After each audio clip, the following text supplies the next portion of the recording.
Don't under estimate the power of a common man. आम आदमी बहुत ताकतवर है।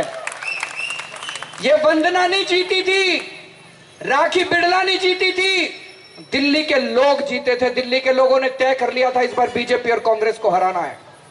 उसी तरह से इस बार गोवा के लोगों ने तय कर लिया है कि इस बार इन नेताओं को हराना है, इन पॉलिटिकल पार्टियों को हराना है, और ये जो आम लोग बैठे हैं इन आम लोगों को जिताना और आम लोगों को विधानसभा के अंदर भेजना है। दोस्तों,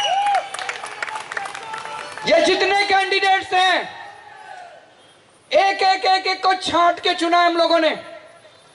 4 चीजों की गारंटी देता हूं मैं इन चारों के, इन सभी कैंडिडेट्स के अंदर। अगर इन 4 चीजों में कोई गड़बड़ मिल जाए, मुझे आके बता देना, 24 घंटे में टिकट छोड़ देंगे, कैंसिल कर देंगे, सीट खाली छोड़ देंगे, गलत आदमी को टिकट नहीं देंगे। Number 1, corruption. करप्शन से कोई कॉम्प्रोमाइज नहीं होगा। अगर किसी कैंडिडेट के खिलाफ आप सबूत ला के दोगे, even if there is a prima facie strong evidence, उसकी टिकट कैंसिल कर देंगे 24 घंटे के अंदर।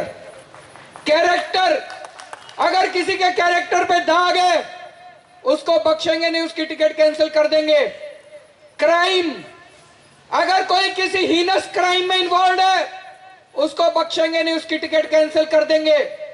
कम्युनल, अगर कोई हमारा कैंडिडेट किसी धर्म के खिलाफ जहर फैलाता है उसको बख्शेंगे नहीं, उसकी टिकट कैंसिल कर देंगे। दोस्तों,